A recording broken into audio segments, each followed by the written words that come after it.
It's later on in the day, just about half hour or so before I'm done work. I'm wearing a bunny hug. I'm just actually been struggling to stay warm after losing weight. I'm fine until I catch a bit of a chill, and then I get cold. Like my hands are cold right now. Kind of before this ever happened or before I lost weight, I had some friends there that are lighter and they're always cold, and frankly that's what I am now too. So I'm hoping it's just a temporary thing where, I'll put some more muscle on. Maybe I'll run a little warmer, and I won't be like shaking all the time and being freezing cold. But I guess we'll see how that plays out.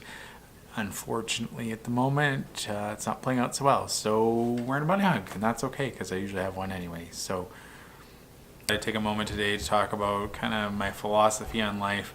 It's not even a philosophy; it's just how I handle things. I think it has more to do with being how I'm wired than I guess a conscious choice. So for me, I'm an all or nothing person. So I'm all in or all out. And that can be for many aspects of my life. You can say for business, back in, say, from 2008 to 2012, I was all in online business.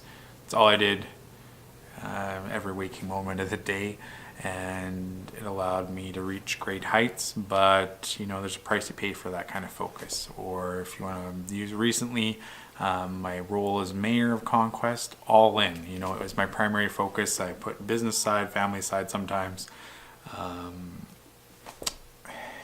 Doing one thing at once. Now, the beauty of it is I can focus my entire being on a single task or a single kind of goal and achieve some pretty great things. A lot of people would call me nuts.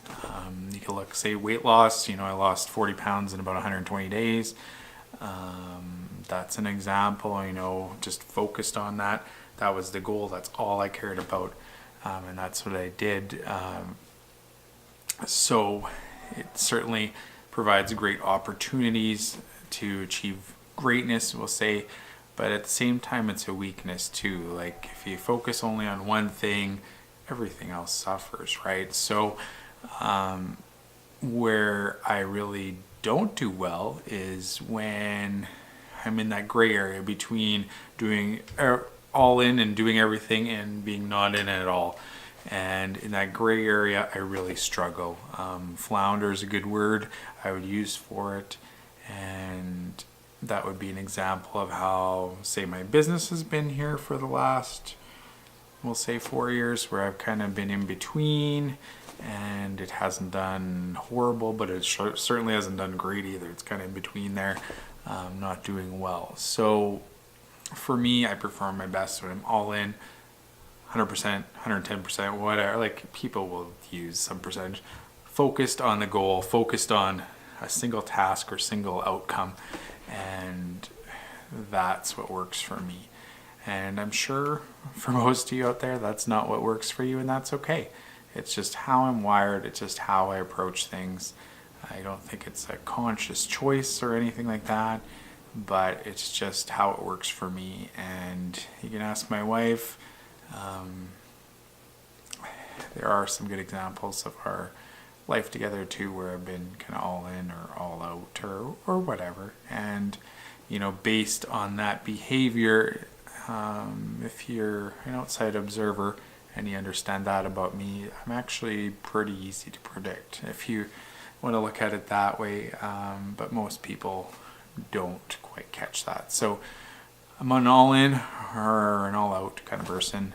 And so that's why a good example is this vlogging. It's kind of a inconsistent, not always there.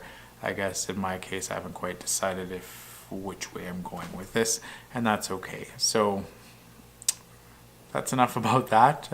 It's just a behavior or how I behave. And interesting note, an interesting thing about me, and we'll move on from there.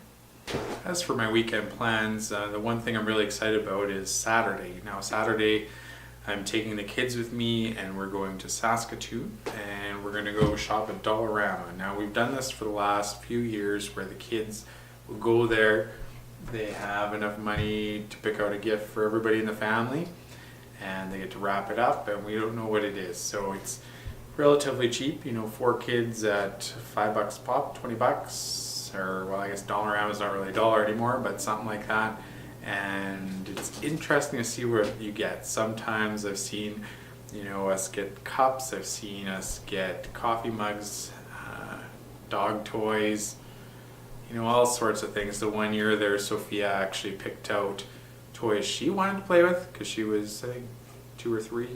So she picked out things she wanted, then let us unwrap them and then play with them anyway. So it's kind of a fun event. It's one way that we can get our kids into the, I guess, the thought or the thinking about giving and thinking about other people without spending a lot of money, because it's not necessarily about what you spend. It's the point that you thought about somebody and thought about getting them something.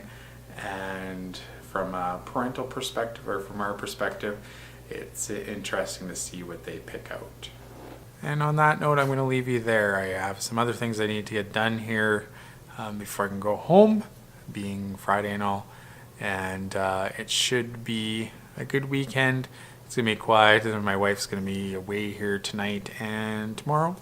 She's got some other things to do with her friends, so just be me and the kids, which for the most part is a good thing. Sometimes we get on each other's nerves, but we like to hang out and party when mom's not home. So thank you for watching today. Don't forget, you can always subscribe and like the channel if you haven't done so already. Share it with your friends if you're watching this on Facebook. And on that note, I'll just say thank you for watching, and I'll catch you in the next video.